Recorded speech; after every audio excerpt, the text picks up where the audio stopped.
देवराज ने अपना हाथ हिलाया और अपनी दीप्तिमान ढाल निकाली। उसे सिखाया गया था कि सभी शूरवीरों को निरंतर सतर्क रहना आवश्यक है। ये विशाल आकृति धीरे धीरे जमीन के पास आ रही थी। वर्तमान में 3.3 मीटर 10 धनुष की दूरी पर यह अद्भुत आकृति एक उड़ता हुआ जादुई जानवर था। हालांकि ये उड़ता हुआ जादुई जानवर यशवर्धन राव के वाइब्रेंट माउंटेन बर्ड से भी अधिक प्रभावशाली था। एक दिव्य मनमोहक घोड़े जैसा दिखने वाला, लगभग 6 मीटर ऊंचा और पूरे शरीर से एक हल्की सुनहरी रोशनी निकलती हुई, ये एक ड्रैगन सिर वाला जानवर था जिसका शरीर एक पक्षी जैसा था। इसका सिर और पूंछ 5 अलग अलग रंगों के लंबे पंखों से ढके हुए थे। जमीन पर उतरने के बाद इसने धीरे से अपने पंख मोड़े और अपना सिर ऊपर उठाया। कितना सुंदर प्राणी था। 7वें चरण का जादुई जानवर ड्रैगन ईगल। देवराज ने तुरंत जानवर की प्रजाति पहचान ली। ड्रैगन ईगल एक प्रकाश गुण वाला उड़ने वाला जानवर है। शूरवीरों के लिए प्रकाश गुण वाले वाहन सबसे मूल्यवान होते हैं क्योंकि ये उनकी युद्ध क्षमता को काफी बढ़ा देते हैं। इस ड्रैगन ईगल की पीठ से 2 लोग नीचे कूद पड़े। एक अधेड़ उम्र का आदमी जिसके साथ एक छोटा लड़का भी था। वे अभी अभी उसकी पीठ से उतरे थे, इसलिए उन्होंने देवराज को अभी तक नहीं देखा था। ओह, देखो ये कौन है। पता चला कि ये बड़े भाई यशवर्धन हैं। बहुत दिनों से मिले नहीं। यशवर्धन को देखकर वे पहले तो थोड़े हैरान हुए, लेकिन जैसे ही वे पास आए उनके चेहरों पर मुस्कान आ गई। यशवर्धन पहले की तरह ही ठंडे लग रहे थे और उन्होंने उनका स्वागत करने की जहमत भी नहीं उठाई। इस अधेड़ उम्र के आदमी ने सुनहरा कवच पहना हुआ था जिससे साफ तौर पर एक पवित्र आभा निकल रही थी। उसके पास न तो कोई हथियार था, न ही कोई हेलमेट, और उसके लंबे सुनहरे बाल पीछे की ओर बिखरे हुए थे। वो यशवर्धन से थोड़ा छोटा लग रहा था। उसका चेहरा थोड़ा स्त्रैण लग रहा था, खासकर उसकी कामुक आंखें, जिससे ऐसा लग रहा था जैसे कोई खुद को बहुत आकर्षक समझता हो। इस अधेड़ उम्र के आदमी के बगल में बैठा युवक देवराज से काफी मिलता जुलता था। वो दिखने में लगभग 17 से 18 साल का लग रहा था और उसका शरीर काफी लंबा था। उसके चेहरे पर कुछ अहंकार साफ झलक रहा था। अधेड़ उम्र का आदमी मुस्कुराते हुए पास आया और पूछा, क्या हुआ?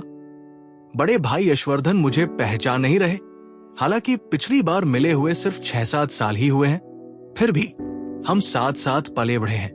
मैंने अभी अभी इस वाइब्रेंट माउंटेन बर्ड को दूर से देखा था और हालांकि ये सिर्फ 6ठे चरण का जादुई जानवर है, इसकी प्रजाति काफी दुर्लभ है, इसलिए मैंने अंदाजा लगाया कि ये शायद तुम्हारा ही होगा। यशवर्धन ने ठंडे स्वर में उससे कहा, गौरव मेहरा, तुम अब भी पहले जैसे घमंडी हो। इस अधेड़ उम्र के आदमी के चेहरे के भाव बदल गए और उसके बगल में बैठा युवक गुस्से से चिल्ला उठा, तुमने अभी क्या कहा? चुप रहो। अधेड़ उम्र का आदमी हल्के से मुस्कुराया। उसके चेहरे के भाव पहले से ही सामान्य हो गए थे। यशवर्धन, गुरुजी तुम्हें बहुत याद करते हैं, जानते हो? तुम्हें हमारा शिवनगर छोड़े हुए काफी समय हो गया है, लेकिन तुम एक बार भी गुरुजी से मिलने नहीं आए। एक दिन का गुरु, जीवन भर का पिता, क्या तुम ये भूल गए हो? यशवर्धन का चेहरा पहले से भी ज्यादा ठंडा हो गया। मुझे तुमसे ये सिखाने की जरूरत नहीं है, हम चले जाएंगे। बोलते बोलते गौरव मेहरा की तरफ जरा भी ध्यान दिए बिना उसने देवराज का हाथ पकड़ लिया और वे दोनों शूरवीरों के पवित्र पर्वत की ओर चल पड़े। उनके जाते हुए चेहरे को देखकर वो युवक गौरव से पूछे बिना नहीं रह सका, पिताजी, ये कौन है? ये इतना गुस्ताख कैसे हो सकता है? गौरव मेहरा ने उत्साहहीनता से उसे उत्तर दिया, वो तो बस एक कूड़ा है। इस बार ऐसा लग रहा है कि वो इस युवक के साथ शूरवीरों के पवित्र पर्वत पर उसे अपना घोड़ा पाने में मदद करने आया है। पर्वत में प्रवेश करने के बाद अगर मौका मिले तो तुम्हें उसके लिए मुसीबत खड़ी करनी होगी। युवक ने उत्साह से सिर हिलाया, मैं उसे शक्ति का अर्थ समझा दूंगा। देखते हैं कि उसका एक पैर तोड़ने के बाद कौन सा जादुई जानवर उसके पास आने को तैयार होगा। गौरव ने अपनी आंखें सिकोड़ ली। वे मानो तेजी से चमक रही थी, जैसे उसकी आंखों के सामने कुछ दर्जन साल पहले की यादें धीरे धीरे घूम रही हों। बड़े भाई यशवर्धन, तुम जल्द ही शूरवीर बनने वाले हो। तुम इतनी जल्दी अपनी आध्यात्मिक ऊर्जा कैसे विकसित कर रहे हो? क्या तुम्हारे पास कोई रहस्य है? क्या मुझे यह सिखाना ठीक होगा? तुम्हें अपने प्रयासों पर भरोसा करना होगा और लगन से अभ्यास करना होगा। कोई शॉर्टकट नहीं है। मुझे यकीन है गुरुजी ने तुम पर कृपा की होगी और तुम्हें एक खास प्रशिक्षण पद्धति सिखाई होगी, वरना तुम मुझसे सिर्फ 3 साल बड़े होकर नाइट कैसे बन सकते थे? पाओ, तुमने मुझे मारने की हिम्मत की। तुमने मुझे मारने की हिम्मत की। अगर मैंने तुम्हें मारा तो क्या होगा? अगर तुमने गुरुजी को बताया तो मैं तुम्हारे शरीर के सारे अंग तोड़ दूंगा और शिवनगर शहर के हॉल मास्टर की तुम में रुचि खत्म हो जाएगी।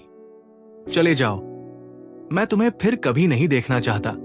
उस साल वो 12 साल का था, जबकि यशवर्धन 15 साल का था। गौरव जूनियर, अगर मौका मिले तो इस नन्हे से बच्चे के सारे अंग तोड़ डालो। एक ठंडी मुस्कान के साथ गौरव मेहरा बड़े कदम आगे बढ़ा। गौरव जूनियर के भावशून्य चेहरे पर अहंकार की झलक दिखाई दी। इसके सारे अंग तोड़ देना, क्या यह बहुत निर्दयी नहीं है? कोई बात नहीं, मुझे ये विचार पसंद है। उसके चेहरे पर एक उग्र भाव उभर आया। यशवर्धन चुपचाप आगे बढ़ा। उसका चेहरा पहले जैसा ही ठंडा था और देवराज, जो उससे बहुत परिचित था, महसूस कर सकता था कि उसकी मानसिक स्थिति इस समय काफी अस्थिर थी। गुरुजी, क्या यह व्यक्ति आपका दुश्मन है? देवराज ने शांत स्वर में पूछा। यशवर्धन ने उसे एक सरसरी नजर से देखा। हम पहले एक ही जगह से थे, शिवनगर शहर, जो मंदिर गठबंधन के मुख्यालय से सटा हुआ शहर था, जो गठबंधन का सबसे बड़ा शहर था। मेरे गुरु एक मंदिर के शूरवीर थे। उनके पास एक रजत आधार योद्धा कवच था। मैं 13 साल की उम्र में शिवनगर मुख्य हॉल में शामिल हुआ और 15 साल की उम्र में तीसरी सीढ़ी पार कर ली। मुझे शिवनगर शहर में पिछले 100 सालों का सर्वश्रेष्ठ प्रतिभाशाली व्यक्ति माना जाता था। मैं गुरुजी का प्रत्यक्ष शिष्य था, लेकिन स्वर्ग में एक कदम रखने के बाद मैं नर्क में भी गया। जब हमें पता चला कि मेरी आंतरिक आध्यात्मिक ऊर्जा 9 गुना है, तो मैं एक प्रतिभाशाली व्यक्ति से उनकी नजर में एक बेकार व्यक्ति बन गया। मैंने शिवनगर शहर में 2 और वर्षों तक कड़ी मेहनत से प्रशिक्षण लिया, लेकिन मेरी आंतरिक आध्यात्मिक ऊर्जा का विकास अतुलनीय रूप से धीमा था। परिणाम स्वरूप गुरुजी ने मुझे शिवनगर मुख्य हॉल से निकाल दिया और मुझे बाहर निकालने के लिए जिम्मेदार कुछ लोगों में गौरव मेहरा भी शामिल था, जिसने मेरा सबसे ज्यादा मजाक उड़ाया, मुझे लगातार बेकार कचरा कहा। वो वही था। अपनी बात खत्म करते ही यशवर्धन एकदम चुप हो गया। ऐसा लग रहा था मानो उसने जो कुछ भी कहा उसका उससे कोई लेना देना ही नहीं था, और उसके कदमों की गति अचानक तेज हो गई। वो अपनी आध्यात्मिक ऊर्जा पर भरोसा करके तेजी से आगे बढ़ रहा था, मानो पीछे से उस पर कोई तीर चला दिया गया हो। देवराज अपनी मुट्ठियां भींचने से खुद को नहीं रोक पाया और अपने गुरु के कलंक को धोने का संकल्प लिया। हालांकि यशवर्धन ने अपनी स्थिति सहजता से बताई, लेकिन वो कल्पना कर सकता था कि उस जमाने के उसके गुरु को भी इस स्थिति से बहुत कष्ट हुआ होगा, और गौरव मेहरा ही वो पहला व्यक्ति था जिसने उसकी ये स्थिति पैदा की थी। 1/3 किलोमीटर दूर गौरव और उसके बेटे की ओर देखने के लिए सिर घुमाते हुए देवराज की सुनहरी आंखें दूर से ही चमक उठीं। 50 किलोमीटर की दूरी उनके लिए कुछ भी नहीं थी, और 1 घंटे बाद देवराज और यशवर्धन शूरवीरों के पवित्र पर्वत के पास पहुंच चुके थे। जैसे जैसे वे शूरवीरों के पवित्र पर्वत के पास पहुंचते गए, प्रकाश तत्व आभा और भी तेज होती गई। पीछे से प्रकाश तत्व आभा से भरी धुंध निकल रही थी। पर्वत शिखर धुंधला दिखाई दे रहा था। आकाश में ऊंचा, स्पष्ट रूप से शूरवीरों का पवित्र पर्वत कोई एक पर्वत नहीं, बल्कि एक पर्वत श्रृंखला थी।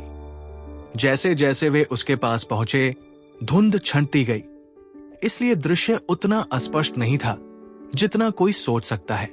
धीरे धीरे इस धुंध में चलते हुए, जो मंद रूप से चमक रही थी, देवराज को आश्चर्य हुआ कि यह धुंध अत्यंत शुद्ध प्रकाश गुण से युक्त थी।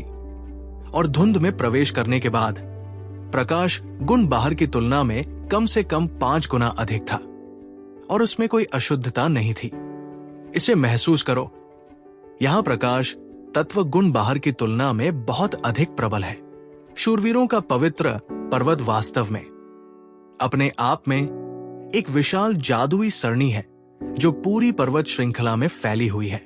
ये प्रकाश सार भी जादुई सरणी द्वारा उत्सर्जित होता है, और यदि हमारे जैसे शूरवीर यहां साधना करते हैं तो ये दोगुना प्रभावी होगा। लेकिन स्पष्ट रूप से ये असंभव है, क्योंकि जब तक ये प्रकाश सार यहां मौजूद रहेंगे, इन जादुई जानवरों की हिंसक प्रकृति का दमन किया जाएगा। इसलिए किसी भी शूरवीर को शूरवीरों के पवित्र पर्वत में साधना करने की अनुमति नहीं है। इसकी रक्षा करने वाले कोई भी बुजुर्ग इसकी अनुमति नहीं देंगे, अन्यथा प्रकाश गुण जादुई सरणी का संतुलन नष्ट हो जाएगा, और इसके परिणाम स्वरूप यहां रहने वाले जादुई जानवरों का विद्रोह हो सकता है। पर्वत में प्रवेश करने पर व्यक्ति की आंतरिक आध्यात्मिक ऊर्जा का स्वपरिक्रमण अब मायने नहीं रखेगा, और स्पष्ट रूप से आपको अपनी साधना गति बढ़ाने के लिए ध्यान करने से मना किया जाएगा। यशवर्धन राव की सलाह सुनने के बाद देवराज को थोड़ा पछतावा हुआ। हालांकि जब वो उस क्षेत्र में दाखिल हुआ तो उसने अपने शरीर में स्पष्ट रूप से महसूस किया कि उसकी आंतरिक आध्यात्मिक ऊर्जा की उसके आध्यात्मिक चूल्हे के चारों ओर घूमने की गति काफी तेज हो गई है। अपनी साधना गति को तेज करने के लिए ध्यान किए बिना भी उसकी आध्यात्मिक ऊर्जा का घूर्णन ज्यादा धीमा नहीं होता। आपका नाम? एक गहरी कर्कश आवाज ने पूछा। देवराज चौंक गया। उसकी साधना गति बढ़ने के साथ उसकी मानसिक क्षमता भी यहां और भी प्रबल हो गई। इस समय उसे ये नहीं पता था कि कौशल का उपयोग करने से उसकी आध्यात्मिक ऊर्जा कम क्षीण हो रही थी।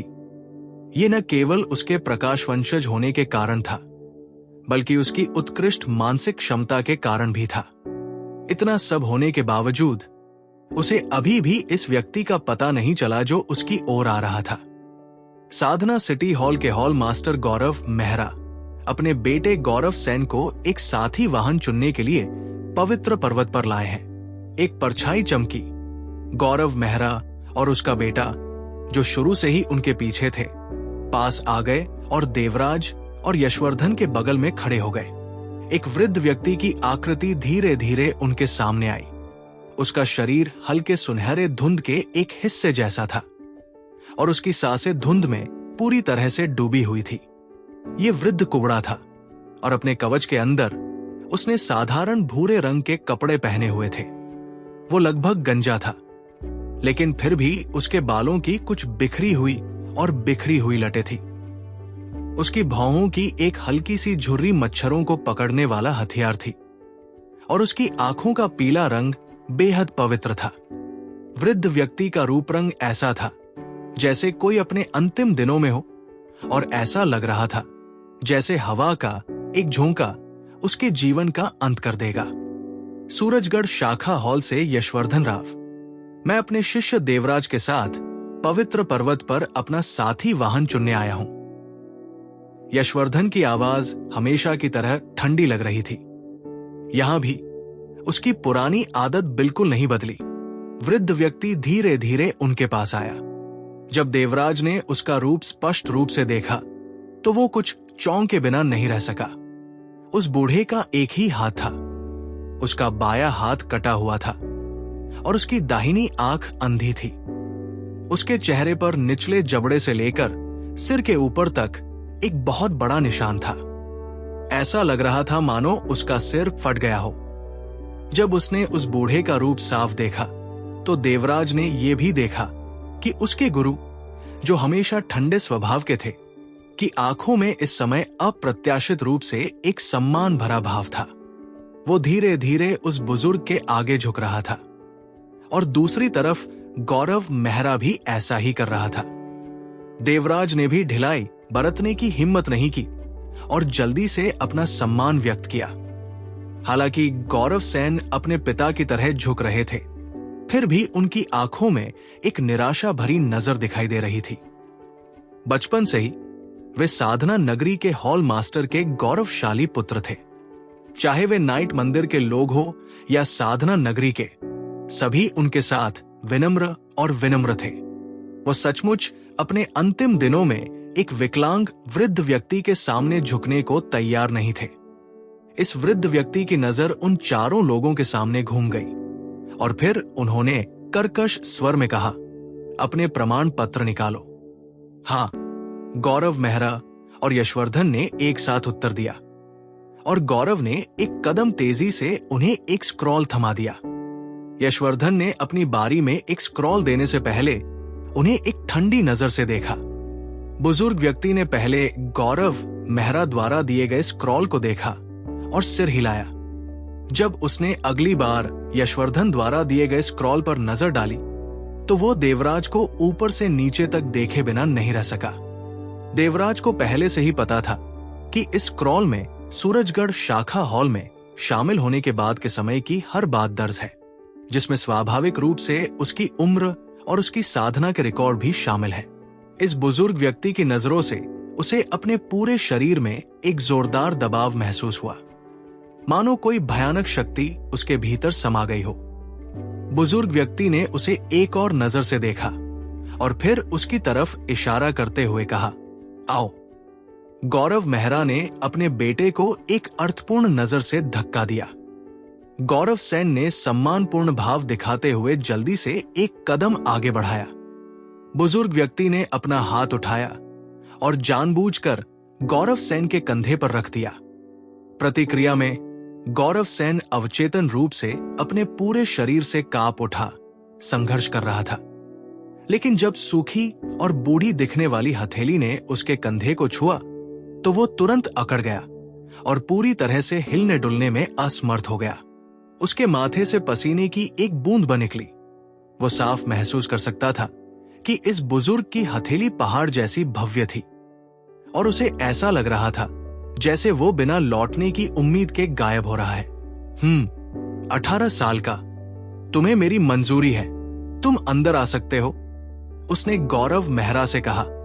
हाथ घुमाकर उसने एक लंबी काले रंग की टाइल पकड़ी। उसने उसे गौरव सेन के हाथ में थमाते हुए कहा, अलग अलग स्तरों के जादुई जानवरों से मिलने पर यह टोकन एक अलग रंग ले लेगा। शूरवीरों के पवित्र पर्वत में सबसे कमजोर जानवर दूसरे क्रम पर होते हैं, जो लाल रंग के होते हैं। इसी तरह बाकी रंग पीले, हरे, गहरे हरे, नीले, बैंगनी, सफेद और चांदी के होते हैं। नोवा स्तर यहां सर्वोच्च स्तर है। अगर कोई चमकीला सुनहरा रंग दिखाई दे तो इसका मतलब है कि आपका सामना किसी आक्रामक जानवर से हुआ है। जब तक आप दोनों के बीच अनुकूलता महसूस न करें, आपको उससे जितना हो सके दूर रहना है। अगर आप दोनों के बीच कोई संबंध नहीं बना पाते तो तब तक खोज करते रहें जब तक आपको अपना लक्ष्य न मिल जाए। समय सीमा 30 दिन है। आपके पास अपने लिए उपयुक्त जादुई जानवर खोजने के लिए 30 दिन है। इसके अलावा इस टाइल के शुद्ध सुनहरे रंग से चमकने के 20 सेकंड बाद आपको पहाड़ से बाहर निकाल दिया जाएगा। क्या सब कुछ ठीक है? हाँ, गौरव सेन ने उत्तर दिया। तभी उस बुजुर्ग के हाथ में रखा स्क्रॉल अचानक राख में बदल गया और एक धूसर ऊर्जा निकली जिसने गौरव सेन के हाथ में रखे काले टाइल को ढक दिया। टाइल जल्दी ही चमक उठी और फिर सामान्य हो गई। बहुत बहुत धन्यवाद, सीनियर। गौरव मेहरा ने पहाड़ की ओर लौटने से पहले इस बुजुर्ग को आदरपूर्वक प्रणाम किया। गौरव सेन ने लापरवाही बरतने की हिम्मत नहीं की और आगे बढ़ने और धुंध में कदम रखते हुए अंदर गायब होने से पहले पास खड़े देवराज की ओर एक नजर डाली। बुजुर्ग ने देवराज की ओर मुंह किया और इशारा किया, आओ छोटे, इस बूढ़े को तुम्हें करीब से देखने दो। मैं देखना चाहता हूं कि क्या तुम सचमुच मुझ जैसे बूढ़े को चकित कर सकते हो? हाँ। देवराज ने अपने गुरु की ओर एक नजर डाली और फिर धीरे धीरे उनके पास गया और आदरपूर्वक उनके सामने खड़ा हो गया। पहले की तरह बुजुर्ग ने उनके कंधे पर हाथ रखा और तुरंत एक गर्मजोशी का एहसास हुआ। देवराज जरा भी नहीं हिला और शांति से वही खड़ा रहा। थोड़ी देर बाद उस बुजुर्ग ने अपनी आंखें चौड़ी की और हाथ हटाकर एक बार फिर देवराज के चेहरे को घूरने लगा। सूरजगढ़ शाखा भवन। बुजुर्ग ने गहरी आवाज में धीरे से कहा, "यह बच्चा सुन रहा है।" यशवर्धन राव 2 कदम आगे बढ़े और आदरपूर्वक उसे प्रणाम किया। बुजुर्ग ने अपना सिर घुमाया, यशवर्धन की ओर देखा और कहा, "तुम्हें इतना छोटा सा संकी कहां से मिला?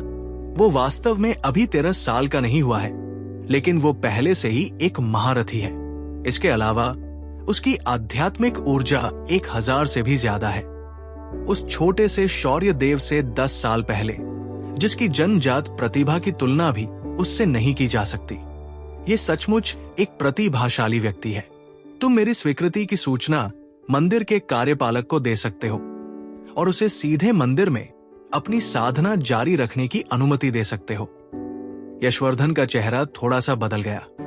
उसे उम्मीद नहीं थी कि उससे पहले का ये बुजुर्ग देवराज को इतना पसंद करेगा, और उसके मन में एक विचार आया, लगता है एक सदी में भी ऐसा कोई विलक्षण व्यक्तित्व तो नहीं ही आएगा। वरिष्ठ, ऐसा नहीं है कि ये युवा अनिच्छुक है, बस आधे साल में जादुई शिकार और चयन वो बड़ी प्रतियोगिता होगी, और इस युवा को पूरा विश्वास है कि उसकी शिक्षाओं में कोई कमी नहीं है। बुजुर्ग ने कुछ देर सोचा और फिर सिर हिलाया। ठीक है, ये बुजुर्ग तुम्हारे मामलों में दखल नहीं देगा, वो तुम्हें यूं ही छोड़ देगा। बच्चे, क्या तुमने मेरी बात साफ साफ सुनी? देवराज ने आदरपूर्वक उत्तर दिया। मैंने साफ साफ सुना। बूढ़े ने सिर हिलाया। तो फिर तुम जा सकते हो। हालांकि चूंकि तुमने 20 साल की उम्र से पहले ही ग्रैंड नाइट की सीढ़ी पार कर ली है, इसलिए तुम्हें एक और विशेषाधिकार मिल सकता है। अगर 30 दिनों के बाद भी तुम्हें अपने लिए उपयुक्त सवारी नहीं मिलती, तो तुम पवित्र पर्वत की चोटी पर जाकर किसी और जगह से अपनी सवारी के लिए एक जादुई जानवर बुला सकते हो। बस अगर हमें यहां तक पहुंचना ही है, तो इसका मतलब है कि हम सब कुछ भाग्य पर छोड़ रहे हैं। ये निश्चित रूप से तुम्हारे लिए एक उपयुक्त सवारी होगी, लेकिन यह कहना मुश्किल है कि यह मजबूत होगी या कमजोर, और यह पहले चरण का जादुई जानवर भी हो सकता है। इसलिए तुम्हें इन 30 दिनों में खोज करते समय बहुत मेहनत करनी होगी। समझे? आपके निर्देशों के लिए बहुत बहुत धन्यवाद, वरिष्ठ। तुम भी जाओ। बुजुर्ग ने हाथ हिलाया और वो पुस्तक एक टाइल में समा गई, जिसे फिर देवराज को सौंप दिया गया। देवराज यशवर्धन की ओर मुड़े और शूरवीर को सलामी दी। जाओ। यशवर्धन ने सलामी का जवाब दिया। उसके चेहरे पर एक बनावटी मुस्कान थी, लेकिन उसकी निगाहें पहले जैसी ही उग्र थी।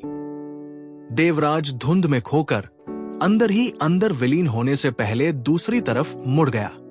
अपने जाते हुए चेहरे को देखकर यशवर्धन विदा लेना चाहता था कि विकलांग बुजुर्ग ने उससे कहा, "यह बच्चा एक बहुत ही दुर्लभ अच्छा पौधा है। नौजवान, इस तरह के शिष्य को पालने में सक्षम होना, तुम बहुत अच्छे हो।" यशवर्धन इस प्रशंसा से सुखद आश्चर्य में दिखे। वरिष्ठ की प्रशंसा के लिए बहुत बहुत धन्यवाद। वरिष्ठ ने उदासीनता से उनसे कहा, "मैं कभी दूसरों की प्रशंसा नहीं करता, मैं तो बस तथ्य बताता हूं। आप भी जाइए।" हाँ, यशवर्धन धुंध में खो गए। वे अब भी पहले जैसे ही सम्मानपूर्ण लग रहे थे। यहां आने से पहले उन्होंने देवराज को यहां के वयोवृद्धों के अस्तित्व के बारे में कभी नहीं बताया था, क्योंकि जब वे पहले आए थे तो वास्तव में उनके बारे में जानने के योग्य नहीं थे। शूरवीरों के पवित्र पर्वत के ये रक्षक गठबंधन के कम से कम 7वें चरण के शूरवीर थे, जिन्होंने अपना व्यक्तिगत कार्य पूरा किया, गुप्त रजत आधार योद्धा कवच का एक सूट प्राप्त किया और यहां सेवानिवृत्ति में अपना जीवन व्यतीत कर रहे थे। यहां कुछ 8वें चरण के संत शूरवीर भी थे और अगर ये तथ्य न होता कि दिव्य शूरवीर केवल मरने पर ही अपना दिव्य सिंहासन सौंप सकते थे, तो शायद कुछ ऐसे भी होते जो यहां प्रकट होते। चूंकि शूरवीर मंदिर 6 महान मंदिरों का प्रमुख था, इसलिए शूरवीरों के पवित्र पर्वत पर एकत्रित शक्ति को केवल एक भयानक शक्ति ही कहा जा सकता था। दिव्य शूरवीरों के अलावा कोई नहीं जानता था कि इस पर्वत श्रृंखला में कितने दुर्जेय शूरवीर थे। हालांकि कोई भी जहां से भी प्रवेश करे, पर्वत में प्रवेश करते ही उसे हमेशा एक रक्षक मिल जाता था। उस समय जो वृद्ध प्रकट हुआ वो काफी दुर्बल लग रहा था। वो अभी भी कम से कम 7वें चरण का एक शक्तिशाली योद्धा था। हालांकि वो विकलांग था, फिर भी यशवर्धन और गौरव मेहरा मिलकर भी उसका मुकाबला नहीं कर सकते थे। इसके अलावा उसके शरीर पर जो घाव और विकृतियां थी, वे सब राक्षस जाति के विरुद्ध युद्धों के कारण आई थी। ये कहा जा सकता है कि पवित्र पर्वत के सभी रक्षक सच्चे नायक थे। नाइट मंदिर के 3 दिव्य शूरवीरों के प्रकट होने पर भी उन्हें इन बुजुर्गों को सलाम करना ही पड़ता था, जो सम्मान के पात्र थे। वे नाइट मंदिर के गौरव और गौरव दोनों थे। इसलिए यशवर्धन जैसी विचित्र घटना भी उस बुजुर्ग का सामना करते हुए, जिनसे वे पहले मिले थे, सम्मानपूर्वक व्यवहार करती थी। बड़े भाई यशवर्धन, आप भी बाहर आ गए। लगता है आपका ये शिष्य सचमुच बहुत युवा है। इतना युवा शूरवीर होना वाकई दुर्लभ है। मुझे आश्चर्य है कि एक नाइट के रूप में उसका वर्तमान पद क्या है। गौरव मेहरा अभी तक नहीं गए थे और यशवर्धन को देखते हुए, जो अभी अभी उनके सामने प्रकट हुए थे, उन्होंने गंभीर स्वर में पूछा। यशवर्धन ने ठंडे स्वर में उत्तर दिया, इसका आपसे क्या लेना देना है? गौरव जोर से हंसा। इसका मुझसे कोई लेना देना नहीं है, बस हमें यहां थोड़ी देर इंतजार करना होगा। तो क्यों न हम शर्त लगाएं? तुम्हारे इस शिष्य और मेरे बेटे में से कौन सबसे ऊंचा जादुई जानवर सवारी के रूप में लेगा? अगर मैं जीत गया तो मैं तुम्हें परेशान भी नहीं करूंगा, बस तुम्हें उन दिनों की तरह एक जोरदार थप्पड़ मार दूंगा। अगर तुम जीत गए तो हारने वाले के तौर पर मैं तुम्हें 3000 सोने के सिक्के दूंगा। कैसा रहेगा? सोने के सिक्कों का क्रय मूल्य काफी ज्यादा था। 3000 सोने के सिक्कों से वो एक अच्छा खासा जादुई उपकरण खरीद सकता था। यशवर्धन ने उसे ठंडेपन से देखा। तो चलो दानव शिकार चयन प्रतियोगिता तक इंतजार करते हैं और फिर शर्त लगाते हैं। आखिरकार घोड़े सब कुछ तय नहीं कर सकते। चलो दानव शिकार चयन प्रतियोगिता के दौरान उनकी रैंकिंग की तुलना करते हैं। क्या तुम में हिम्मत है? अगर मैं जीत गया तो मुझे तुम्हारे सोने के सिक्के नहीं चाहिए, बस मुझे तुम्हें एक थप्पड़ मारने दो। गौरव मेहरा ने ठंडे भाव से कहा, तुम अब भी पहले जैसे घमंडी हो। अपने शिष्य की उम्र तो देखो। इतना छोटा बच्चा दानव शिकार चयन प्रतियोगिता में कैसे भाग ले सकता है? ये तो बड़ी बेतुकी बात है। क्या तुम भूल गए हो कि दानव शिकार चयन प्रतियोगिता के लिए अधिकतम आयु सीमा 25 वर्ष है? यशवर्धन राव ने उदासीनता से उत्तर दिया, तुम्हें बस मुझे अपना जवाब देना है, चाहे तुम्हारी हिम्मत हो या ना हो। गौरव मेहरा के शिष्य सिकुड़ गए। मेरी हिम्मत है, डरने की क्या बात है? मैं भी तो यही चाहता था कि गौरव सेन इस दानव शिकार चयन और प्रतियोगिता में भाग लेकर खुद को संयमित करे। वो 23 साल की उम्र में इस दानव शिकार चयन और प्रतियोगिता में भाग लेगा और दुनिया को हैरान कर देगा। मेरा बेटा पहले से ही 8वीं रैंक का शूरवीर है, इसलिए हो सकता है कि वो दानव शिकारी बनने से पहले प्रतियोगिता के अंतिम चरण तक पहुंचने के लिए संघर्ष भी कर सके। यशवर्धन ने कहा, तो फिर उस पल का इंतजार करते हैं। उस पल के लिए अपना चेहरा अच्छी तरह धो लो। मैं अपने हाथ गंदे नहीं करना चाहता। गौरव मेहरा का रंगरूप बदल गया, लेकिन यहां उसकी हिम्मत नहीं हुई। वे पवित्र पर्वत के क्षेत्र में थे, इसलिए अगर संरक्षकों ने कोई कार्रवाई की तो साधना नगरी के हॉल मास्टर के रूप में उसका पद उसे माफ करने के लिए पर्याप्त नहीं होगा। देवराज धुंध में कदम रखा, आसपास के प्रकाश गुण को लगातार घना होते हुए महसूस करते हुए उसे एक अवर्णनीय सुखद अनुभूति हुई। अंदर ही अंदर अगर वो अपने जादुई पशु साथी को पहले भी पा लेता तो भी वो यहां 30 दिन रहना चाहता। आखिरकार वो स्पष्ट रूप से महसूस कर सकता था कि उसकी आंतरिक आध्यात्मिक ऊर्जा के संचार की गति यहां दोगुनी हो गई थी, ध्यान करने के समय की तुलना में ज्यादा कम नहीं। इन परिस्थितियों में उसे प्रतिदिन कम से कम 3 या 4 आध्यात्मिक ऊर्जा स्तर प्राप्त होते थे। आगे बढ़ते हुए वो अचानक रुक गया। अपनी आंखों के सामने के दृश्य को देखकर ऐसा लग रहा था कि वो पहले ही धुंध से गुजर चुका है, क्योंकि ये दृश्य अब और भी स्पष्ट हो गया था। सिर उठाकर उसे आश्चर्य हुआ कि जो कुछ वो देख पा रहा था वो पहले की धुंध से बिल्कुल अलग था। आकाश साफ और नीला था। तेज धूप से आती एक गर्माहट के साथ उसकी आंखों के सामने एक पेड़ हवा में झूम रहा था, एक ताजा और मधुर प्राकृतिक ध्वनि निकाल रहा था, उसकी ऊर्जा को पुनः प्राप्त कर रहा था और उसकी थकान को दूर कर रहा था। इस समय वो पर्वत श्रृंखला की तलहटी में पहुंच गया। उसकी आंखों के सामने केवल एक पहाड़ी जंगल दिखाई दे रहा था। घने और ठोस पेड़ थे, कम से कम 40 या 50 मीटर ऊंचे। इस विविध पहाड़ी जंगल में कई प्रकार के पेड़ थे और एक भी सीधा रास्ता नहीं था।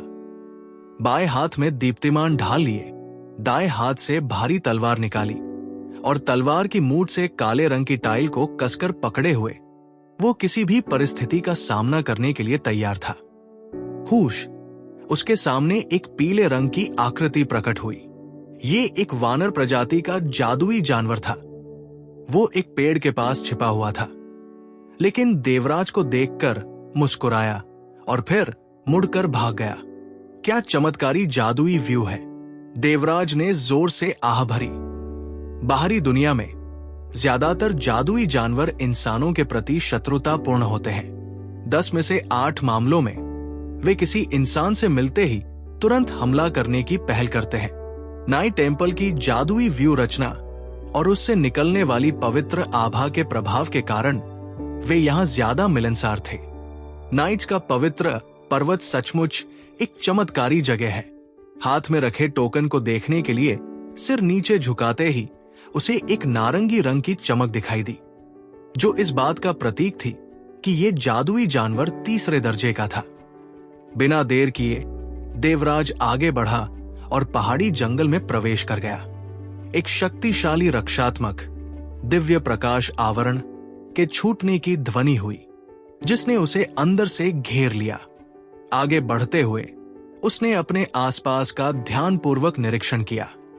यशवर्धन ने उसे पहले ही बता दिया था कि शूरवीरों के पवित्र पर्वत में प्रवेश करने के बाद यदि वो अपने लक्ष्य तक पहुंचना चाहता है तो सबसे पहले उसे पहाड़ पर चढ़ना होगा और पवित्र पर्वत के भीतरी भाग की ओर बढ़ना होगा। केंद्र के पास पहुंचने पर उसे मिलने वाले जादुई जानवर अधिक शक्तिशाली होंगे। इस पहाड़ी जंगल में वनस्पति वास्तव में घनी थी। ये इतनी घनी थी कि देवराज को जल्दी से रास्ता बनाने के लिए अपनी भारी तलवार का इस्तेमाल करना पड़ा।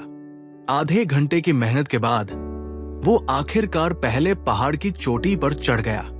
रास्ते में उसे कई जादुई जानवर भी मिले, लेकिन वे सभी निम्न श्रेणी के थे। ज्यादा से ज्यादा 3रे या 4थे दर्जे के जादुई जानवर। उसे देखकर इन जादुई जानवरों ने उसके करीब आने की जरा भी इच्छा नहीं दिखाई। पहाड़ पर चढ़ते ही उसकी आंखों के सामने का दृश्य अचानक साफ और खुला हुआ हो गया और इस पर्वत श्रृंखला पर लगातार ऊपर नीचे चलते रहने के बाद वो इस दृश्य के प्रति आदर भाव से भर गया। ये एक हरे रंग का सागर था और दूर की चोटी से कुछ पेड़ खासे ऊंचे दिखाई दे रहे थे। अपनी वर्तमान स्थिति से भी वे साफ दिखाई दे रहे थे। कितना सुंदर! देवराज आश्चर्य से हाफने से खुद को नहीं रोक सका। इतना भव्य खुला दृश्य उसे सुकून दे रहा था और उसके मन में स्पष्टता का एक सुंदर एहसास भर रहा था। गहरी सांसें लेते हुए उसने अपने चारों ओर प्रचुर प्रकाश का अनुभव किया। बड़ी मुश्किल से बैठे हुए ध्यान में जाने की इच्छा को रोकते हुए उसने बस चारों ओर एक नजर डाली, फिर सीधे पवित्र पर्वत के केंद्र की ओर तेज गति से आगे बढ़ा। शूरवीरों का पवित्र पर्वत बहुत विशाल था और उसे पार करना चुनौतीपूर्ण था। 5 दिन पलक झपकते ही बीत गए। देवराज दर्जनों पर्वतों की चोटियों पर चढ़ चुका था और उसे पता चला कि उसने कुल दूरी का केवल 1/3 ही तय किया था। वो अभी भी पर्वत के केंद्र से बहुत दूर था। इसके अलावा जितना गहरा कोई जाता, पर्वतों की चोटियां उतनी ही ऊंची होती और उन पर चढ़ना भी उतना ही कठिन होता जाता। हालांकि वो लगातार आगे बढ़ता रहा और उसके सामने आने वाले जादुई जानवरों की श्रेणी भी उसी के अनुसार बढ़ती गई। 5वें और 6ठे चरण के जादुई जानवर अंतहीन रूप से प्रकट होते प्रतीत होते थे। दुर्भाग्य से उनमें से किसी ने भी उसके पास जाने की इच्छा नहीं जताई। फॉरगेट मी नॉट रिंग में पर्याप्त मात्रा में भोजन और पानी संग्रहित था। देवराज प्रतिदिन लगभग 3 घंटे विश्राम करते थे और हालांकि वे यहां ध्यान नहीं करते थे, फिर भी वे अपनी आध्यात्मिक ऊर्जा के विकास को स्पष्ट रूप से महसूस कर सकते थे। पफियो, पानी चाहिए। दूसरे पहाड़ की चोटी पर पहुंचकर देवराज को यह देखकर आश्चर्य हुआ कि इस पहाड़ के दूसरी ओर एक झील थी। ऊंचाई से यह झील पहाड़ में जड़े नीलम के एक विशाल खंड जैसी लग रही थी, जो चमकते सूरज की किरणों को प्रतिबिंबित कर रही थी। ये इस मानव जगत में किसी अद्भुत दुनिया का प्रवेश द्वार जैसा लग रहा था। बहुत बढ़िया। गुरु ने कहा था कि इस क्षेत्र में बहुत सारे शक्तिशाली जलीय जीव होंगे। शायद मुझे यहां अपना साथी मिल जाए। बिना रुके वो जल्दी से पहाड़ी से नीचे उतर गया, शायद इसलिए कि उसने कोई लक्ष्य तय कर रखा था। लेकिन इस बार उसने अपनी गति बहुत तेज कर दी और कुछ ही समय में पहाड़ से नीचे उतर गया।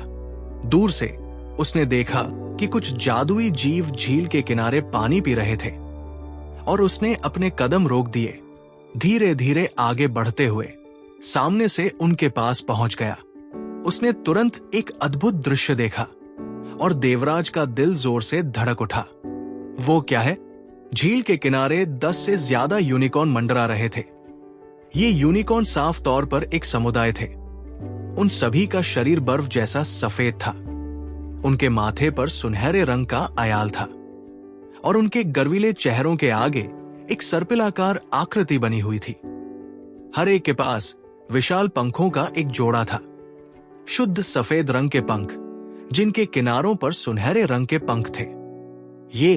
ये है स्टारलाइट यूनिकॉर्न। यूनिकॉर्न निश्चित रूप से शूरवीरों के सबसे पसंदीदा वाहन थे। चाहे वे आकाश में हो या जमीन पर, वे बेहद शक्तिशाली थे। वे सतह पर और हवा में भी वाकई भयानक जादुई जानवर थे। इसके अलावा यूनिकॉर्न सौम्य और अपेक्षाकृत विनम्र जानवर थे। निस्संदेह वे घमंडी भी थे। केवल किसी एक पर विजय प्राप्त करके या किसी व्यक्ति के प्रति आकर्षित होने पर ही वे शायद किसी समझौते पर पहुंचने के बारे में सोचते। स्टारलाइट यूनिकॉर्न की सबसे आम प्रजातियों में से एक है। एक पूर्ण विकसित स्टारलाइट यूनिकॉर्न 8वें चरण का एक शीर्ष जादुई जानवर होता है। इसकी शक्ति 9वें चरण के जादुई जानवर से बस एक कदम दूर होती है, जो 9वें चरण के दिव्य यूनिकॉर्न के बाद दूसरे स्थान पर है। इसके अलावा स्टारलाइट यूनिकॉर्न एक प्रकाश गुण वाला जादुई जानवर भी होता है। इसलिए अगर ये पूछा जाए कि शूरवीर अपने साथी के रूप में किस प्रकार के वाहन की सबसे अधिक इच्छा रखते हैं, तो पूछे गए लोगों में से कम आधे ने इसे चुना होगा। इन स्टारलाइट यूनिकॉर्न को देखकर देवराज की सांसें उनके पास जाते ही रुक गई। वे वास्तव में उसकी बड़ी बहन के गुलाबी यूनिकॉर्न से भी अधिक दुर्जय थे। वे इतने राजसी थे कि उनके शरीर न केवल सुंदर लग रहे थे, बल्कि शक्तिशाली भी। उन्होंने जो समृद्ध पवित्र आभा उत्सर्जित की, वो अत्यंत शुद्ध थी, मानो वे पूरी तरह से झील में विलीन हो गए हों। उनके शरीर से एक हल्की सुनहरी लहरदार चमक निकल रही थी। एक गहरी सांस लेते हुए देवराज ने अपनी भारी तलवार और ढाल दोनों निकाल ली। वो जानता था कि अवसर आ गया है। उसने शांत रहने की पूरी कोशिश की और धीरे धीरे इन स्टारलाइट यूनिकॉर्न की ओर बढ़ रहा था। अगर वो शूरवीरों के पवित्र पर्वत पर न भी होता, तो भी दयालु स्टारलाइट यूनिकॉर्न शायद इंसानों पर जल्दबाजी में हमला नहीं करते। इसके अलावा वे यहाँ की जादुई व्यवस्था से ज्यादा प्रभावित नहीं थे। स्टारलाइट यूनिकॉर्न के इस समूह में एक खास तौर पर बड़ा यूनिकॉर्न था। उसका शरीर 6.6 मीटर 20 फीट लंबा, 4 मीटर 12 फीट ऊंचा था और उसका सींग अपने आप में 2/3 मीटर 2 फीट लंबा था। उसकी 2 चमकदार सुनहरे रंग की आंखें थी। जब बाकी यूनिकॉर्न पानी पी रहे थे, तब वो अकेला था जो शांति से वहां खड़ा होकर आसपास का नजारा देख रहा था।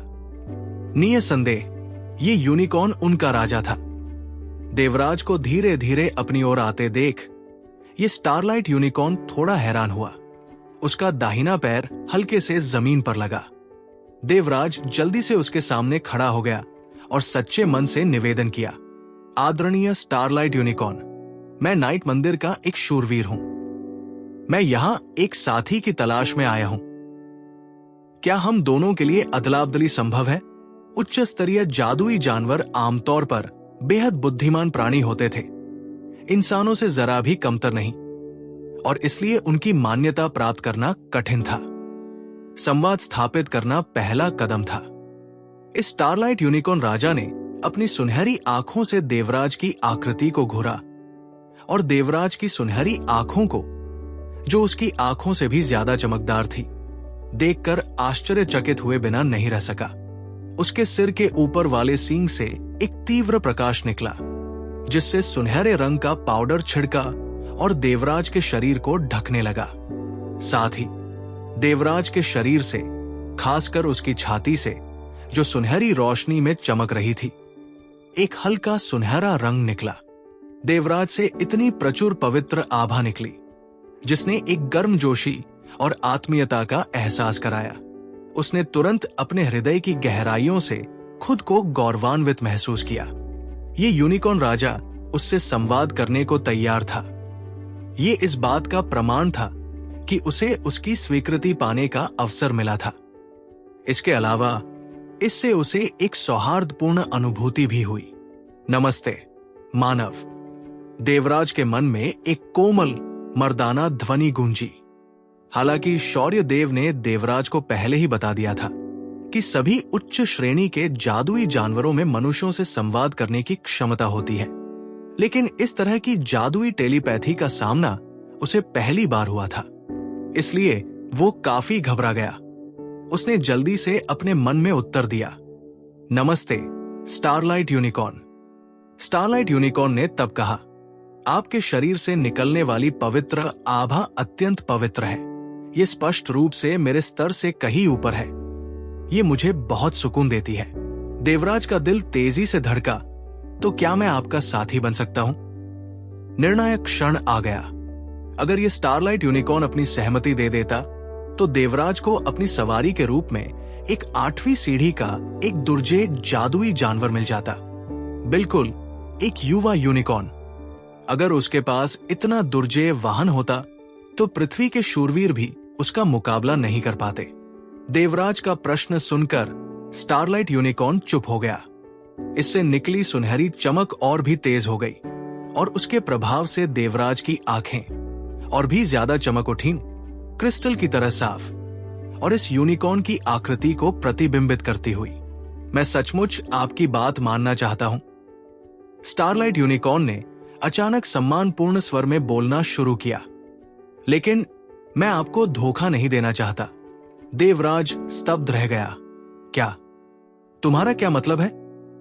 आदरणीय प्रकाशवंशज, मैं आपके प्रकाश का स्रोत स्पष्ट रूप से देख सकता हूं।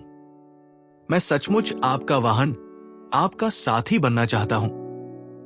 अगर मैं ऐसा करूं तो शायद मेरे जीवन काल में ही मेरे लिए 9वें चरण का जादुई जानवर बनना संभव हो जाएगा। लेकिन मैं ऐसा नहीं कर सकता क्योंकि हम यूनिकॉर्न ईमानदार प्राणी हैं। अपनी जन्मजात प्रतिभा के साथ मेरे पास प्रकाशवंशज की सेवा करने की योग्यता नहीं है। मुझे खेद है, मैं केवल आपके प्रस्ताव को अस्वीकार कर सकता हूं। ओ, आपके पास योग्यताएं नहीं है? देवराज अचानक चौंका। भले ही ये स्टारलाइट यूनिकॉर्न कहे कि उसके पास योग्यताएं नहीं है, फिर भी वो इतना विस्मित नहीं हो सकता। आखिरकार मेरी आंखों के सामने एक 8वें चरण का शीर्ष दुर्जेय प्राणी है। अगर उसके पास योग्यताएं नहीं है तो किस तरह का जादुई जानवर मेरा साथी बनने के लिए उपयुक्त होगा? मुझे डर है कि इस बार तुम बेकार ही किसी काम से गए हो। जहां तक मुझे पता है, इस शूरवीरों के पवित्र पर्वत के अंदर मैं अकेला नहीं हूं जिसके पास योग्यता नहीं है, बल्कि 9वें चरण के अन्य जादुई जानवर और उनके वंशज भी तुम्हारे साथी बनने की योग्यता नहीं रखते। स्टारलाइट यूनिकॉर्न ने असहाय स्वर में देवराज से कहा। देवराज स्तब्ध रह गया। तो फिर मैं किस जादुई जानवर को अपना साथी बनाऊं? स्टारलाइट यूनिकॉर्न ने उत्तर दिया, तुम्हें अपने जैसी ही जन्मजात प्रतिभा वाले एक साथी की जरूरत है। इस पर्वत श्रृंखला के दायरे में ऐसा अस्तित्व कैसे हो सकता है? हालांकि ये वातावरण बुरा नहीं है, लेकिन जब तक हम कोई अनुबंध नहीं करते, हमें यहाँ कोई वास्तविक स्वतंत्रता नहीं है और हम हमेशा के लिए यहाँ से नहीं जा सकते। देवराज ने एक बनावटी मुस्कान दिखाई। तो फिर मैं साथी की तलाश कैसे करूं?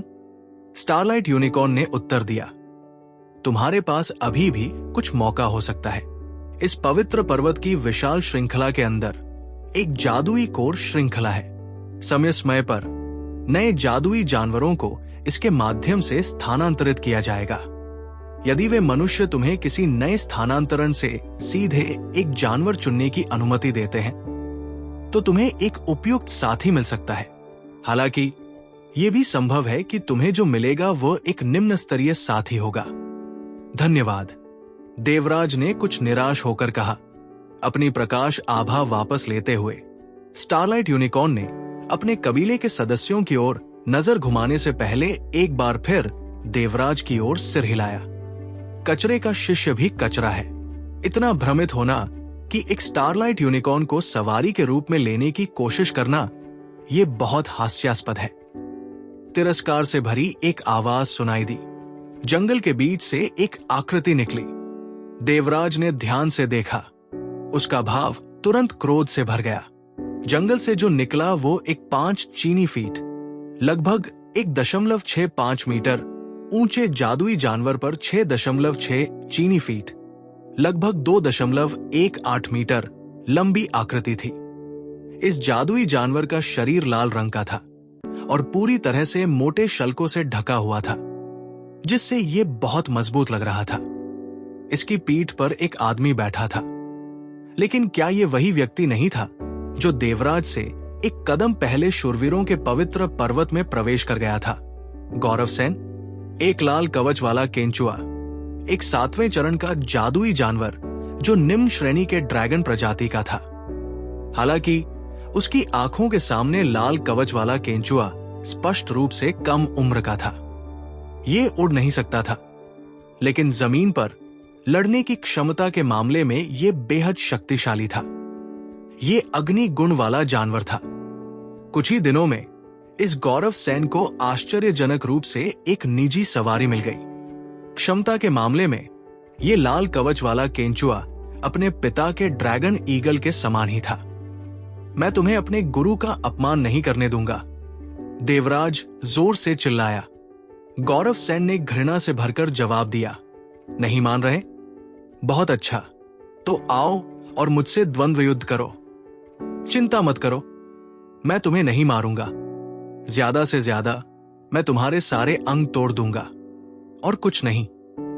उसी समय उसके हाथ में कुछ चमका और उसके बाएं हाथ में एक ढाल दिखाई दी, जबकि उसके दाएं हाथ में 6.66 चीनी फीट, लगभग 2.2 मीटर का एक भाला दिखाई दिया। शूरवीर आमतौर पर 2 तरह के हथियार इस्तेमाल करते थे, भारी तलवारें और भाले। इस बात पर ध्यान दिए बिना कि उसे एक सवारी मिल गई है, भले ही ये लाल कवच वाला केंचुआ न हो, गौरव सेन को देवराज को हराने की अपनी क्षमता पर पूरा भरोसा था। पीछे हटे बिना देवराज ने अपनी ढाल थामे और तलवार खींचकर गौरव सेन का सामना किया, जो इस लाल कवच वाले केंचुए पर सवार था। जैसे ही वो गौरव सेन की चुनौती स्वीकार करने ही वाला था, अचानक बगल से सुनहरी रोशनी की एक किरण फूट पड़ी। इस चमकदार रोशनी ने गौरव सेन को उसके अंदर मौजूद लाल कवच वाले केंचुए के साथ घेर लिया। पिछला स्टारलाइट यूनिकॉर्न देवराज के बगल में सीधा और निडर प्रकट हुआ। इस लाल कवच वाले केंचुए की आंखों में डर दिखाई दिया। गौरव सेन को भी एक भयानक दमनकारी शक्ति का एहसास हुआ। वो इस दृश्य को देखकर पूरी तरह से स्तब्ध रह गया। क्या यह हो सकता है कि उसे सचमुच एक स्टारलाइट यूनिकॉर्न ने स्वीकार कर लिया हो? नहीं, यह असंभव है। हालांकि गौरव सेन मूर्ख नहीं था। वो 8वें चरण के एक दुर्जेय जादुई राक्षस से मुकाबला करने की हिम्मत नहीं करता। उसने लगभग तुरंत ही अपनी आध्यात्मिक ऊर्जा का उपयोग अपनी टाइल को उत्तेजित करने के लिए किया था। एक समृद्ध चमकदार सुनहरी रोशनी निकली और वो अपने लाल कवच वाले केंचुए के साथ भाग गया। उसकी आंखों के सामने हुए बदलावों ने देवराज को चकित कर दिया। इस स्टारलाइट यूनिकॉर्न राजा ने धीरे से अपना सिर नीचे किया, कंधे हिलाते हुए उसे प्यार से देखा। वो कहना चाहता था, प्रकाश के वंशज की गरिमा ऐसी चीज नहीं है जिसे ऐसे विदूषक ठेस पहुंचा सके। एक सम्मानजनक चीख के साथ स्टारलाइट यूनिकॉर्न ने एक बार फिर देवराज की ओर देखा और फिर अचानक बाहर निकल गया। उसके पीछे पीछे स्टारलाइट यूनिकॉर्न का समूह भी था जो पहले झील का पानी पी रहा था। उन्होंने अपनी पीठ पर पंख फैलाए, शान से आकाश में उड़ते हुए, एक सुनहरी चमक छोड़ते हुए पलक झपकते ही पहाड़ों के पीछे गायब हो गए। एक ही स्थान पर बेजान खड़े देवराज बहुत देर तक निराश रहे, क्योंकि स्टारलाइट यूनिकॉर्न जादुई जानवर थे जो शूरवीरों की सवारी बनने के लिए सबसे उपयुक्त थे। शौर्य देव और यशवर्धन राव दोनों ने उन्हें इस तरह के जादुई जानवर की विशेषताओं का वर्णन किया था। स्टारलाइट यूनिकॉर्न प्रकाश तत्व के प्रतीक थे। वे स्वाभाविक रूप से दयालु, सौम्य और सत्यनिष्ठ थे। वे अपने साथियों के साथ अच्छा व्यवहार करते थे और उनकी जान की बाजी लगाकर रक्षा करने के लिए तैयार रहते थे, लेकिन अपने शत्रुओं को कभी निर्दयता से नहीं मारते थे। मंदिर गठबंधन में युवतियां अक्सर कल्पना करती थी कि कोई राजकुमार अपने सफेद घोड़े पर सवार होकर उन्हें लेने आएगा। वो सफेद घोड़ा एक तरह का स्टारलाइट यूनिकॉर्न था। अगर उसने मुझे धोखा नहीं दिया तो इस बार मुझे कोई फायदा नहीं होगा। मैं इसे अपनी किस्मत पर छोड़ सकती हूं और जादुई व्यू पर भरोसा कर सकती हूं, या भविष्य में खुद जादुई जानवरों का शिकार कर सकती हूं, किसी एक को वश में करने के लक्ष्य के साथ। दोनों ही रास्ते अनिश्चित थे, लेकिन निस्संदेह पहले वाले रास्ते में सफलता की संभावना ज्यादा थी। आखिरकार अगर वो एक साथी जादुई जानवर पाने के लिए जादुई व्यू पर निर्भर करता तो इसका नतीजा एक बहुत ही दुर्जेय जानवर को बुलाने के रूप में निकल सकता था। हालांकि एक जादुई जानवर को वश में करना असंभव था, क्योंकि उसकी वर्तमान साधना का स्तर उसे ज्यादा से ज्यादा 5वें चरण के जादुई जानवर का ही सामना करने में सक्षम बनाता। अगर एक 8वें चरण का शीर्ष स्टारलाइट यूनिकॉर्न कहता कि वो उसकी जन्मजात प्रतिभा की बराबरी नहीं कर सकता, तो 5वें चरण का एक जंगली जादुई जानवर खुद को देवराज का साथी कैसे मान सकता था? इसके अलावा उसका वर्तमान लक्ष्य अपने पिता थे, अपने पिता के नक्शे दम पर चलते हुए दिव्य शूरवीर बनना। अगर किसी भावी दिव्य शूरवीर का साथी सिर्फ 5वें चरण का एक जादुई जानवर हो, तो ये आकाश के उलट जाने जैसा हास्यास्पद कैसे न होगा? कुछ देर सोचने के बाद देवराज ने अपना अंतिम निर्णय लिया। उसने शर्त स्वीकार कर ली। हालांकि देवराज ने अपना फैसला पहले ही कर लिया था, फिर भी उसने तुरंत जाने का संदेश नहीं दिया। आखिरकार वो पवित्र पर्वत के संरक्षक इस बुजुर्ग को स्टारलाइट यूनिकॉर्न की बातें तो नहीं बता सकता था, वरना वो सिर्फ इस बात का पर्दाफाश करता कि उसके पास प्रकाश के वंशज का शरीर है। इसलिए उसने 30 दिन बीत जाने तक पहाड़ पर ही रहने का फैसला किया। इसके अलावा हालांकि उसे स्टारलाइट यूनिकॉर्न की बातों पर यकीन था, फिर भी वो आखिर में इसे किस्मत पर छोड़कर एक आखिरी कोशिश करना चाहता था। क्या हो अगर कोई 9वें दर्जे का जादुई जानवर उसे यहां पसंद आ जाए? हकीकत हमेशा कड़वी होती है। स्टारलाइट यूनिकॉर्न के शब्द जरा भी पक्षपातपूर्ण नहीं थे। अगले 20 दिनों में देवराज ने शूरवीरों के पवित्र पर्वत की लगभग पूरी पर्वत श्रृंखला पार कर ली थी। यहां तक कि कई 9वें दर्जे के जादुई जानवरों के क्षेत्र में भी प्रवेश कर गया था। हालांकि एक नजर देखने के बाद उन्होंने उसे बाहर ही खदेड़ दिया। वहां एक बहुत ही आक्रामक जादुई जानवर भी था जिसने उसे लगभग गंभीर रूप से घायल कर दिया था। पलक झपकते ही 30 दिन बीत गए और देवराज के हाथ में टाइल शुद्ध सुनहरे रंग में चमकते हुए लहराती रही। फैलती हुई चमक एक हल्के लबादे में बदल गई जिसने उसे अपने अंदर ढक लिया और अगले ही पल एक चमक के साथ उसकी आंखों के सामने का दृश्य पूरी तरह से बदल गया। दृश्य एक बार फिर स्पष्ट हो गया। आंखें खोलते ही देवराज ने सबसे पहले अपने गुरु को देखा। यशवर्धन राव प्रतीक्षा कर रहे थे। उनके चेहरे पर चिंता का भाव था। 30 दिन, पूरे 30 दिनों के दौरान देवराज ने विदाई संदेश देने की पहल नहीं की। इसका मतलब केवल यही हो सकता है कि उन्हें कोई उपयुक्त सवारी नहीं मिली। लेकिन यह कैसे संभव था? आखिरकार उनका शरीर प्रकाश के वंशज जैसा था। ऐसा कैसे हो सकता है कि किसी जादुई जानवर ने उनके करीब आने की इच्छा व्यक्त न की हो? विकलांग बुजुर्ग भी वहां मौजूद थे। विदाई संदेश देने के बाद भी देवराज को देख रहे थे। वो थोड़ा सा भौंचक्का हो गया और संदेह भरी निगाहों से उसे देखने लगा। एक शूरवीर जो अभी 14 साल का भी नहीं हुआ है, लेकिन साधना प्रशिक्षण के मामले में एक महानायक है। वे जादुई जानवर उसका साथी बनने के लिए आपस में लड़ रहे होंगे। क्या ऐसा हो सकता है कि वो उनकी पहुंच से बहुत दूर था? यशवर्धन और बड़े संरक्षक के अलावा गौरव मेहरा और गौरव सेन भी अप्रत्याशित रूप से वहां मौजूद थे। गौरव सेन स्टारलाइट यूनिकॉर्न से इतना डर गया था कि उसने तुरंत अपनी टाइल इस्तेमाल कर ली। हालांकि बाद में यशवर्धन के साथ शर्त और उसके दाव के बारे में सुनकर वो और भी डर गया। उसने जल्दी से अपने पिता को देवराज से मिलने पर हुई सारी बात बता दी। गौरव मेहरा भी दंग रह गया। अगर उस देवराज को स्टारलाइट यूनिकॉर्न जैसा कोई वाहन मिल गया तो उसके बेटे के लिए उसका मुकाबला करना भी मुश्किल था।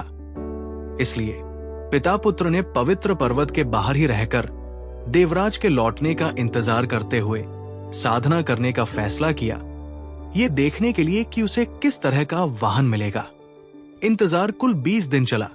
ये देखकर कि देवराज बिल्कुल नहीं आया, गौरव मेहरा की मुस्कान दिन ब दिन बढ़ती ही जा रही थी और वो बीच बीच में यशवर्धन को कुछ वाक्यों से उकसाता भी था। इस समय देवराज को खाली हाथ लौटते देख गौरव मेहरा मानो स्वर्ग में पहुंच गए हों। यशवर्धन की ओर देखते हुए वो जोर से हंसे। बड़े भाई यशवर्धन, हमारे जुए के दाव को मत भूलना। मैं दानव शिकार चयन प्रतियोगिता में आपसे मिलने का इंतजार कर रहा हूं। सेन, चलो। अपनी बात कहते हुए गौरव मेहरा ने जानबूझकर गौरव सेन को अपना लाल कवच वाला केंचुआ बुलवाया। चेहरे पर तिरस्कार का भाव दिखाते हुए गौरव मेहरा घमंडी गौरव सेन के साथ तेज गति से चला गया। देवराज का कोमल पीला चेहरा गुस्से से भर गया। उसने जाते हुए गौरव मेहरा और उसके बेटे को बेरुखी से देखा, मानो वो इस अपमान को अपनी यादों में उकेर रहा हो। तुम्हें कोई साथी नहीं मिला? यशवर्धन ने कड़वाहट भरा चेहरा दिखाया। उसने बिल्कुल नहीं सोचा था कि उसका शिष्य उसके नक्शे दम पर चलेगा। इस बार तो उसने उससे भी बुरा किया। देवराज ने सिर झुका लिया। माफ करना गुरु, मैंने आपको निराश किया। बुजुर्ग ने हैरान होकर कहा, इतनी जन्मजात प्रतिभा के बावजूद आप कोई सवारी कैसे नहीं ढूंढ पाए? मुझे मत बताओ कि ये सभी जादुई जानवर अंधे हैं। ये बहुत अजीब है।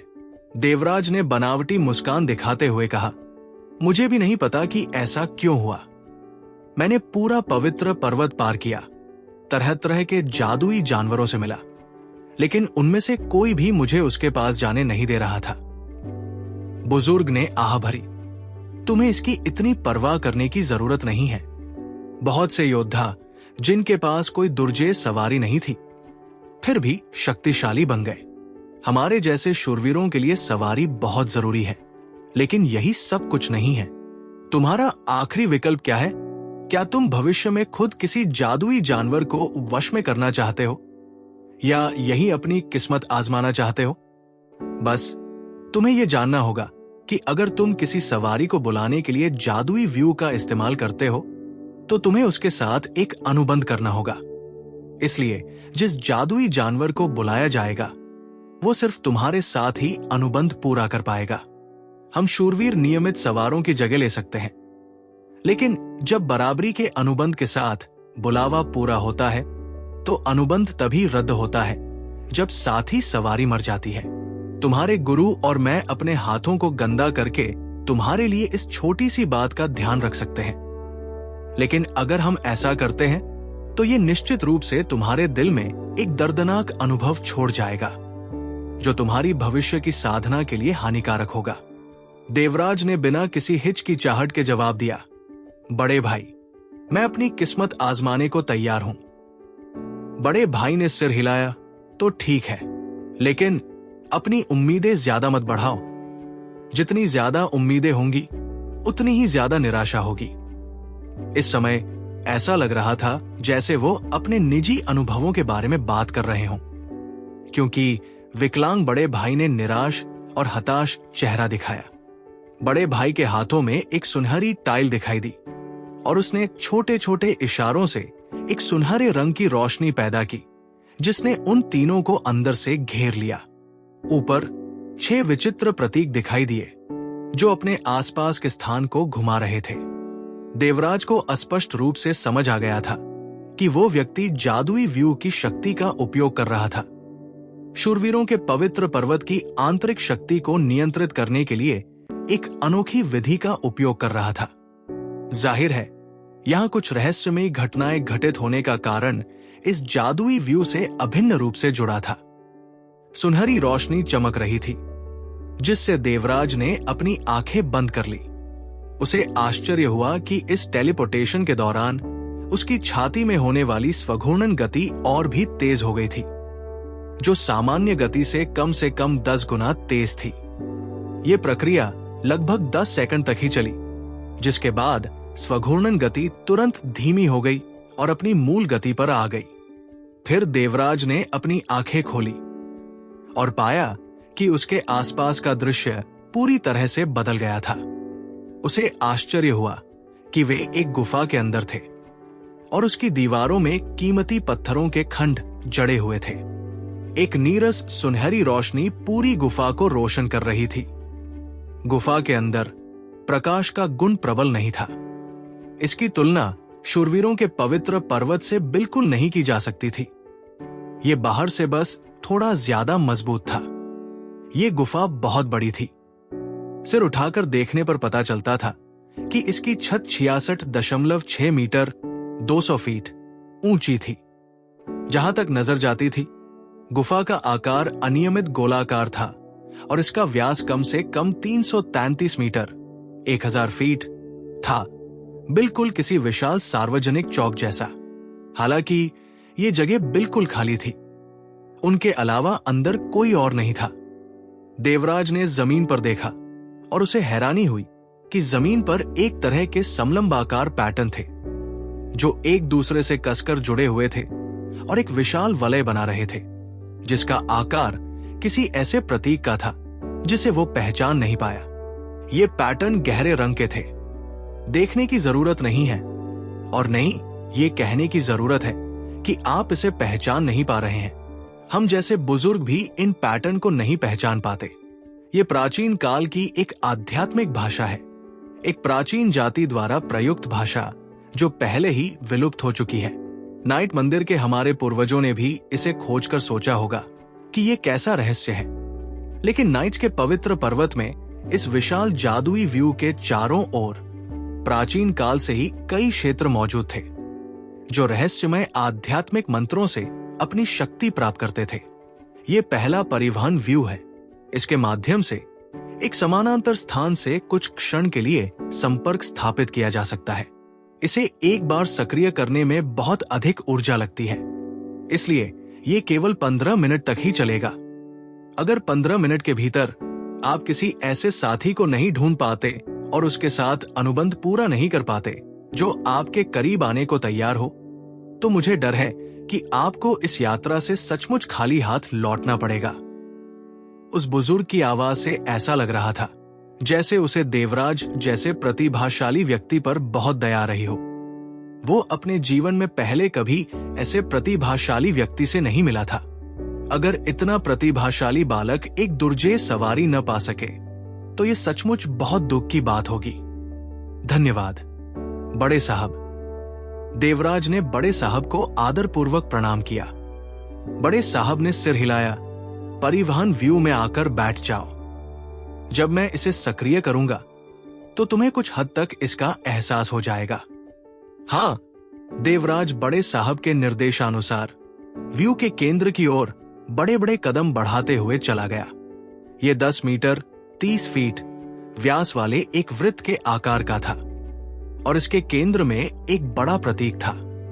यह प्रतीक कुछ तुल्य अर्थात जैसा या बराबर शब्द जैसा दिखता था, लेकिन इसका रूप कुछ विकृत था और किसी अज्ञात कारण से जब देवराज ने इस विशाल शब्द को देखा तो उसके वक्षस्थल में स्थित संत आध्यात्मिक चूल्हा अचानक धड़कने लगा।